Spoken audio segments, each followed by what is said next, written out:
A doutora Roberta Negrão, ela tem se destacado há algum tempo sobre a atuação da arbitragem. Ela atuou bastante tempo na arbitragem no poder público. Eu tive recentemente no Fórum de Lisboa e no meu painel, depois que eu já tinha falado, infelizmente eu não era mediadora, eu não pude fazer a contra-argumentação, falaram que a arbitragem era uma coisa horrível para a administração pública, e isso é uma mentira. Inclusive, quando eu vou em algumas câmaras arbitrais ser convidada para falar, o que sempre me perguntam é: vocês hoje em dia ganham tudo, se deixarem de ganhar, vocês vão deixar de socorrer a arbitragem?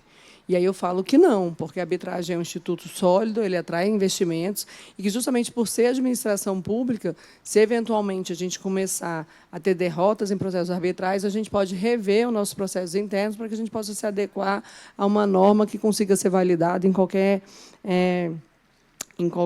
ambiente.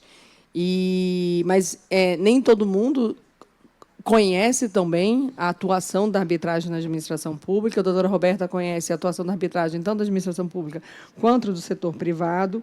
E a gente pediu para você vir aqui falar um pouco sobre esses desafios de compatibilizar essa resolução dos princípios da coerência fiscal e da legalidade da execução orçamentária. Boa tarde a todos e a todas. É uma alegria enorme estar aqui falando nesse ambiente que eu me sinto em casa, Advocacia Geral da União, Procuradoria-Geral Federal. Cumprimento a todos em nome da doutora Adriana Venturini, minha chefe, PRF da Primeira Região, minha chefe, Procuradora-Geral Federal. E eu costumo dizer para todos que eu tive a grande oportunidade de ser hoje uma advogada forjada pela Advocacia Geral da União. E por que eu digo isso?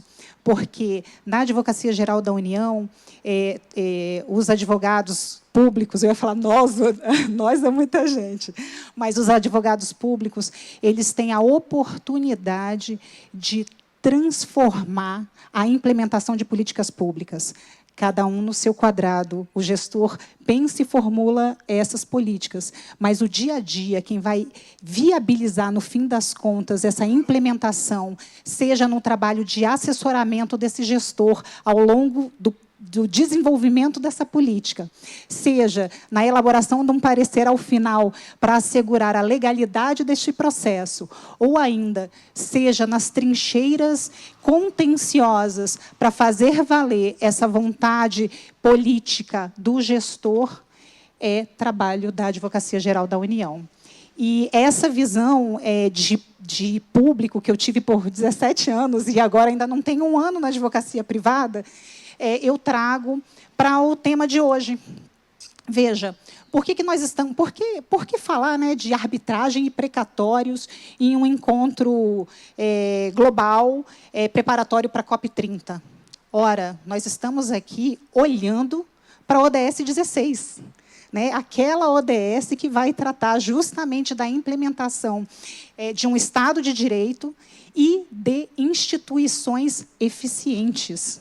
E, quando eu penso na eficiência das instituições, abre-se esse panorama da arbitragem. Veja, e aí por que a gente fala tanto da eficiência da arbitragem? Porque quando a gente pensa...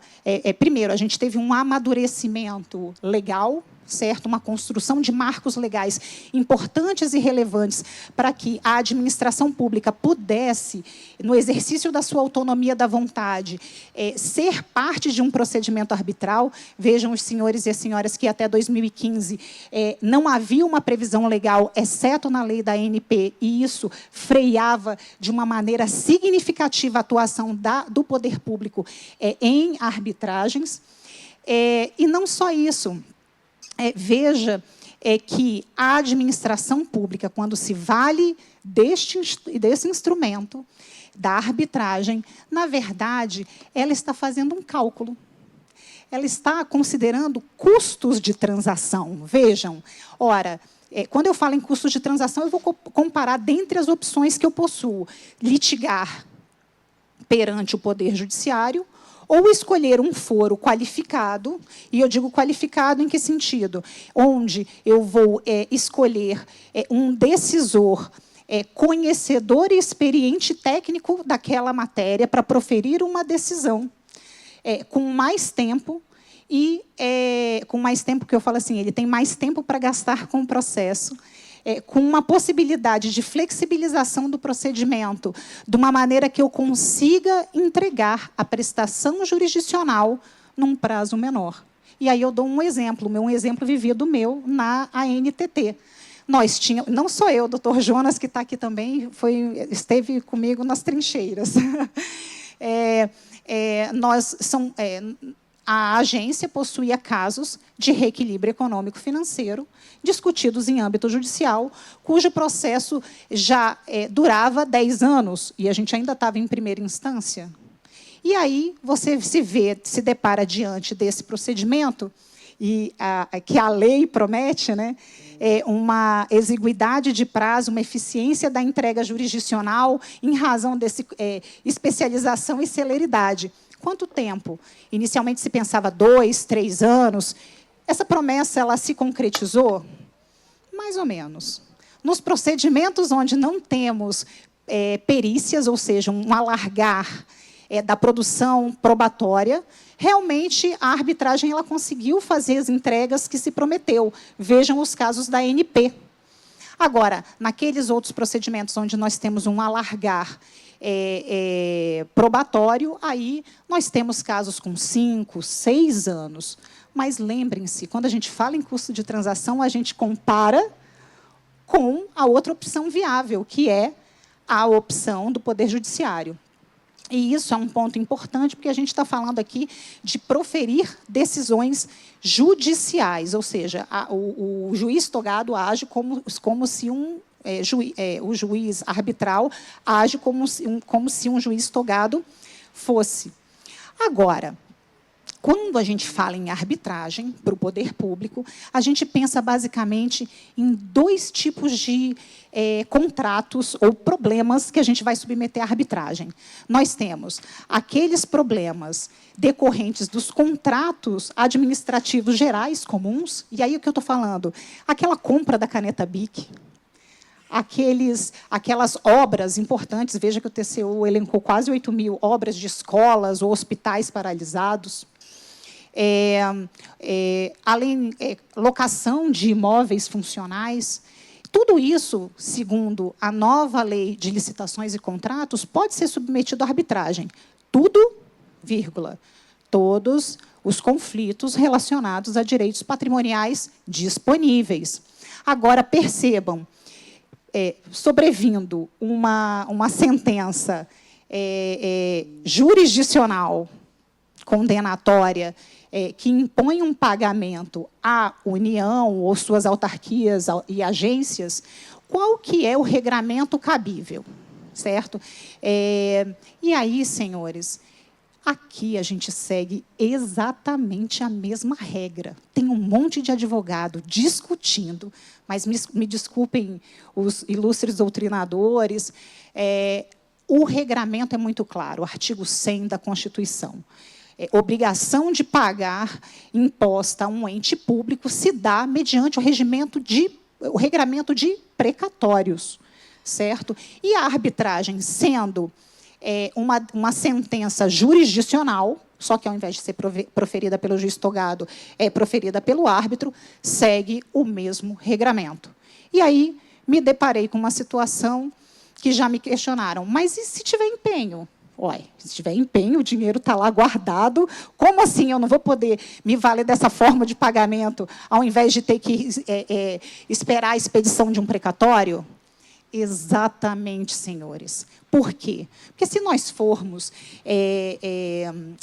na 4.320 de direito financeiro, ela prevê exatamente que as receitas elas têm uma dotação específica, e aquela dotação específica daquele contrato não pode ser alterada para pagamento de decisão judicial condenatória contra ente público. Essa dotação é diversa, né? E, além disso, a própria 4.320 também prevê especificamente a questão de que fica vedada no artigo 60, essa questão do pagamento de glosas gerais. Não é possível.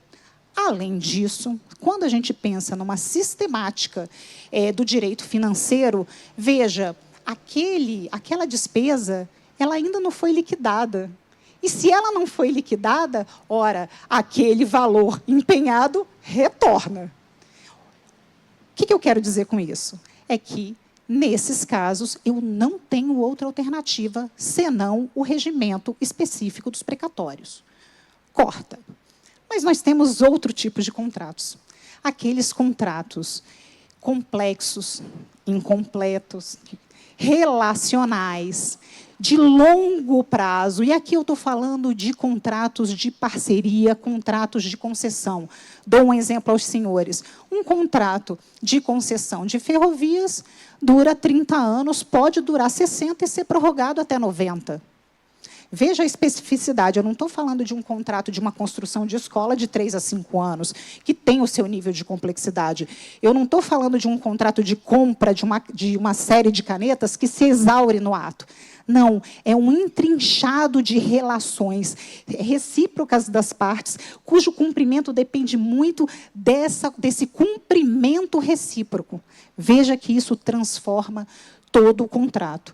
Tanto que o direito administrativo atual tem destinado um olhar especial e diferenciado para um tratamento específico desses contratos. E quando eu falo isso, inclusive em relação às arbitragens. Explico. Nos casos de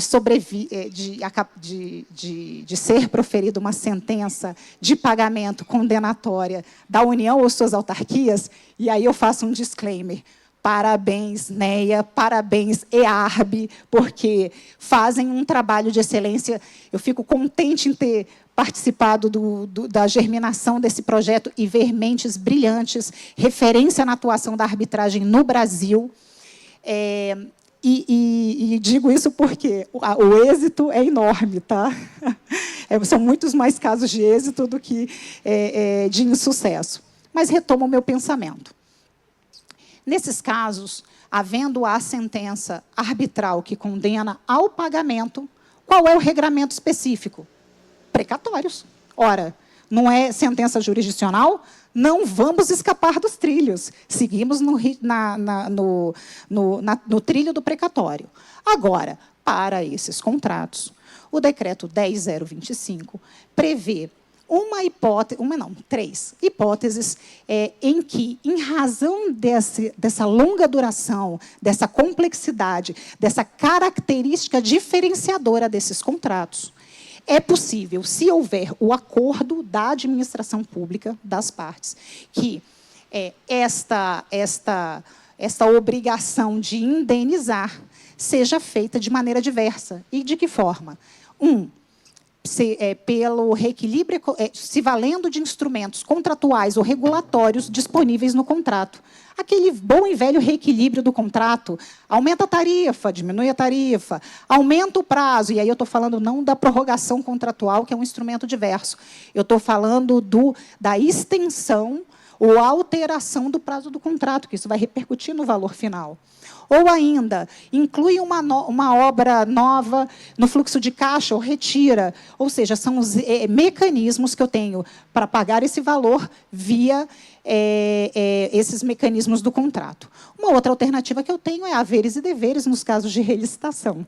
E, por fim, esse mesmo decreto ele prevê ainda aquela hipótese do pagamento de terceiro, que é aquele caso em que a concessionária saiu antecipadamente em razão da relicitação, mas, veja, o novo entrante vai pagar a ela o valor da indenização. Ou seja, senhores, a regra é clara, me valendo que nem doutora Adriana do jargão futebolístico. Havendo condenação em pagamento, para pagamento do ente público, vamos de precatório, artigo 100. No caso desses contratos, em razão da sua especificidade, aí sim temos outras alternativas possíveis, desde que acordada pela administração. E aí, o que isso tudo repercute ao fim do dia? Ora, em segurança jurídica e previsibilidade, que eu acho que esse é o papel fundamental das instituições como um todo e, em especial, dessa atuação tão responsável que a Advocacia Geral da União tem no âmbito das arbitragens. Obrigada.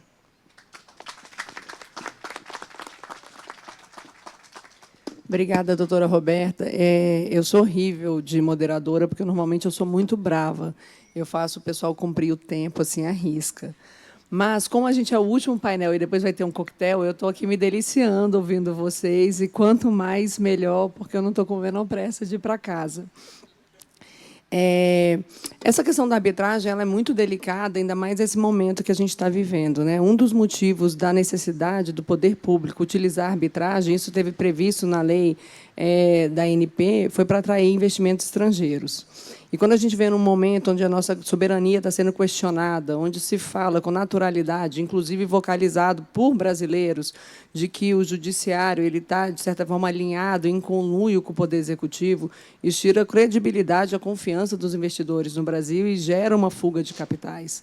Então, assim, esse cenário é terrível, mas como uma medida e mostrar que o sistema ele é complexo, ele é moderno e ele funciona tão bem, tanto o nosso judiciário, de forma independente, como outros mecanismos de solução de controvérsia, é muito importante a gente ter arbitragem dentro dos nossos cardápios de opções de cláusulas contratuais dentro da nossa autonomia da vontade para poder atrair esses investimentos e continuar com essas cooperações que são tão importantes para o desenvolvimento do país. Agora, como tudo na vida, a sustentabilidade é o equilíbrio, né? E existem aqueles que querem que seja um sistema completamente paralelo e fugir de regras típicas do poder público, como, por exemplo, o pagamento por meio de precatório. Está tendo uma discussão, até mandei mensagem aqui, mas não me responderam, que eu esqueci o número, no Supremo Tribunal Federal, uma DI que questiona justamente o pagamento por precatório em sentenças arbitrais, é do Estado de São Paulo, e, recentemente, a agente da Procuradoria-Geral Federal entrou nessa ação como amicus curiae, justamente para reforçar esse argumento da necessidade de observância do artigo 100 da Constituição. Então, a gente está aqui convergindo e acredito que esse instrumento só tem a crescer, ainda mais com a nova lei de licitações, que prevê arbitragem para N outras hipóteses.